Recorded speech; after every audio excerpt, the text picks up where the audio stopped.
Good morning students. आज हम part 7 में संयोजकता के बारे में स्टडी करेंगे।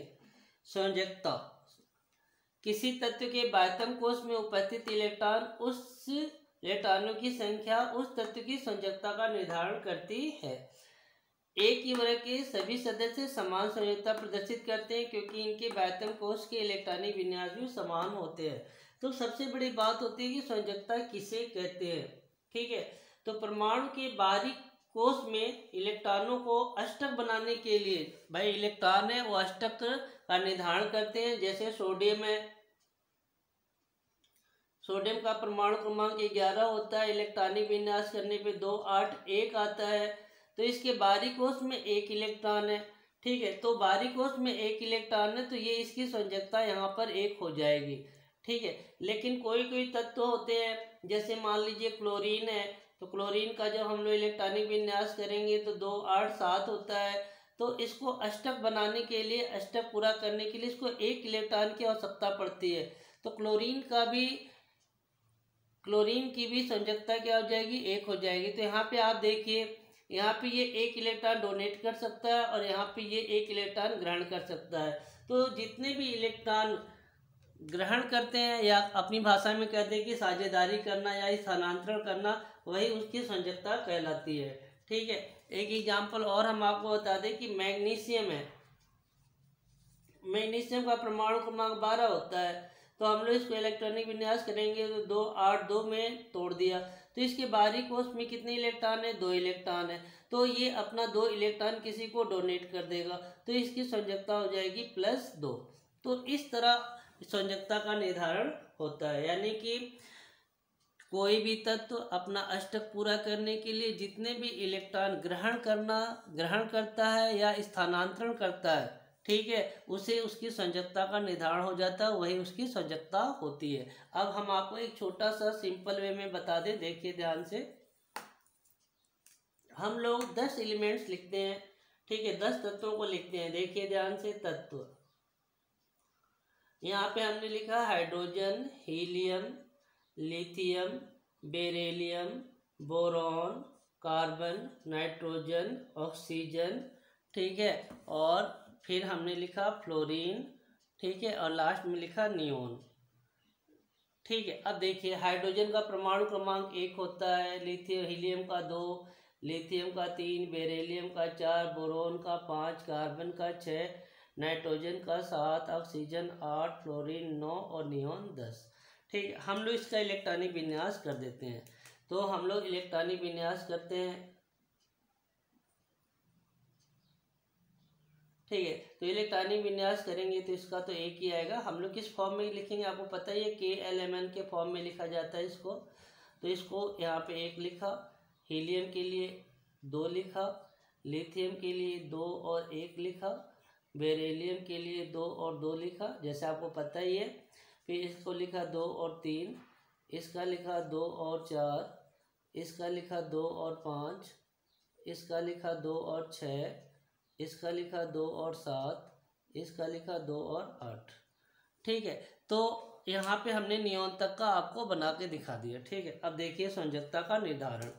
ठीक है, इसके बाहरी कोश में एक इलेक्ट्रॉन है तो इसकी संयोजकता 1 हो जाएगी प्लस। ठीक है, इसके कोश पूरी भरे हुए हैं, देखिए पूरी तरह भरा हुआ है कोश, तो इसकी संयोजकता 2। लिथियम के बाहरी कोश में एक इलेक्ट्रॉन है इसलिए इसको 1। बेरिलियम के बाहरी कोश में 2 इलेक्ट्रॉन है तो इसकी संयोजकता 2, ये अपना 2 इलेक्ट्रॉन डोनेट कर सकता है, दे सकता है। इसके बाहरी कोश में 3 तो इसका 3 हो जाएगा। ये कार्बन है, ये इलेक्ट्रॉन दे भी सकता है और ले भी सकता है, इसलिए +4। ठीक है, फिर ये है सोडियम, नाइट्रोजन के बाहरी कोश में 5 है तो ये अब 5 इलेक्ट्रॉन नहीं देगा, ये 3 इलेक्ट्रॉन एक्सेप्ट करने की कोशिश करेगा, ग्रहण करेगा, इसलिए इसको हम लोग लिखते हैं -3। ठीक है, ये 8 में से 5 घटा देंगे तो 3 आ जाएगा। उसी तरह ऑक्सीजन का हो जाएगा -2। ठीक है, और इसका हो जाएगा -1 और इसका हो जाएगा, ये तो पूरा फुलफिल है, भरा हुआ है, तो 0। तो इस तरह ये जो हम यहाँ पे बाहरी कोश के इलेक्ट्रॉनों के हिसाब से लिखा जा रहा है। ठीक है, तो इसमें क्या होता है कि ये सब अपने इलेक्ट्रॉन डोनेट कर सकते हैं और ये इलेक्ट्रॉन को ये दे सकते हैं और ये ले सकते हैं। तो इसी के बेस पे संयोजकता का निर्धारण होता है कि अष्टक पूरा करने के लिए भी कोई भी तत्व जितने इलेक्ट्रॉन ग्रहण करते हैं या त्याग करते हैं वही उसकी संयोजकता होती है। ठीक है, तो ये तो एक छोटा सा बेस बताया मैंने। इसी तरह संयोजकता क्लियर होती है। बाहरी कोश में इलेक्ट्रॉन के हिसाब से सभी तत्व अष्टक पूरा करने के लिए कुछ न कुछ प्रयास करते रहते हैं। ठीक है, अब एक ही वर्ग की बात हो गई, एक ही वर्ग के सभी सदस्य। अब हम वर्ग एक लिखते हैं। वर्ग एक में ठीक है हम लोग हाइड्रोजन से ले लेते हैं, हाइड्रोजन, ठीक है, लिथियम, सोडियम और पोटेशियम। ठीक है, हमने इतना ही लिखा है। इसका परमाणु क्रमांक देखिए क्या होता है। हाइड्रोजन का परमाणु क्रमांक होता है 1, लिथियम 3, सोडियम 11 और पोटेशियम 19। अब इसका इलेक्ट्रॉनिक विन्यास करेंगे तो यहाँ पे 1 आएगा, इसका 2 और 1 आएगा, इसका आएगा 2 8 1 और इसका आएगा 2 8 8 1। तो देखिए वर्ग एक के सभी सदस्य के बाहरी कोश में देखिए एक एक इलेक्ट्रॉन है। ठीक है, और जैसा आपको पता है कि वर्ग एक के तत्व है तो वर्ग एक के तत्व के बाहरी कोश में एक इलेक्ट्रॉन होती है, अतः इनकी संयोजकता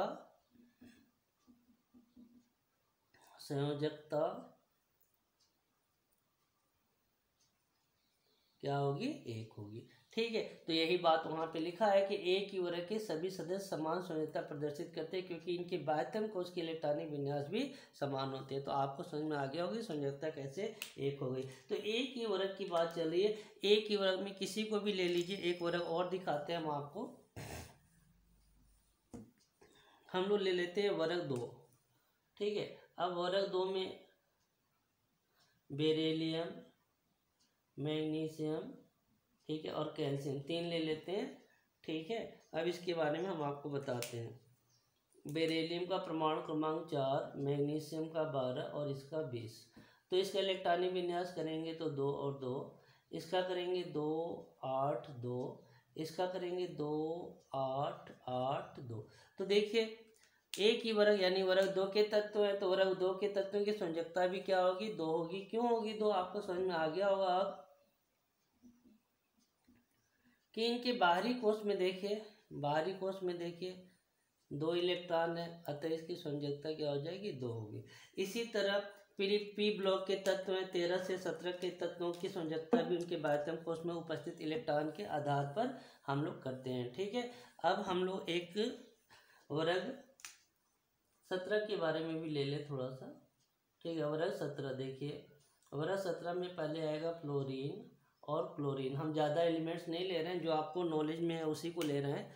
तो फ्लोरीन का होता है 9 परमाणु क्रमांक और इसका होता है 17। तो इसको अब इलेक्ट्रॉनिक विन्यास होगा 2 और 7, इसका इलेक्ट्रॉनिक विन्यास होगा 2 8 7।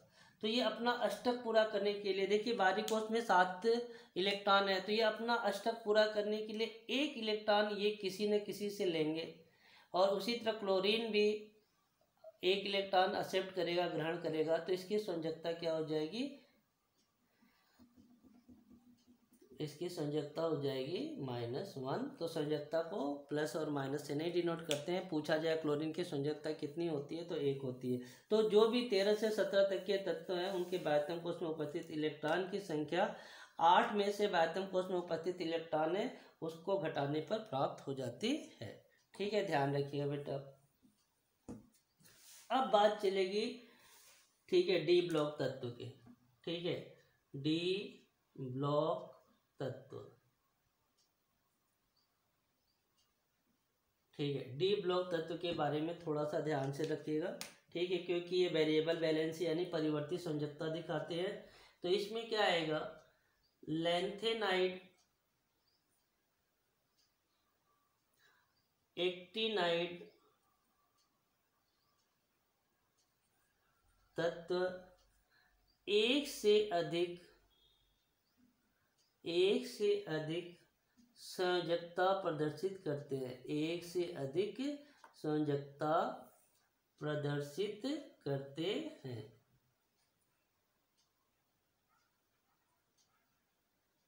जब तत्व एक से अधिक संयोजकता प्रदर्शित करने लगे तो इसे बोलते हैं परिवर्ती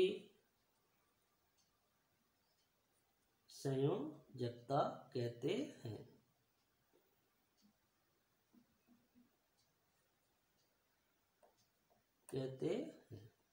ठीक है, तो किस ब्लॉक के तत्व परिवर्ती संयोजकता प्रदर्शित करते हैं? तो डी ब्लॉक के तत्व परिवर्ती संयोजकता प्रदर्शित करते हैं, क्योंकि इनकी संयोजकता कभी 1 होती है तो कभी 2, कभी 3, इस तरह इनकी संयोजकता क्या होती है?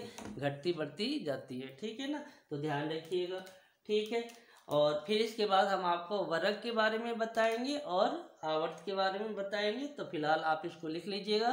संयोजकता को बड़ी क्लासों में बाद में ऑक्सीकरण अवस्था के नाम से जाना जाने लगेगा। ठीक है, तो बेटा इसे अपनी कॉपी में लिख लीजिएगा और फिर मैं आपको वर्ग और आवर्त के बारे में डिटेल करूँगा। ओके, टेक केयर बेटा।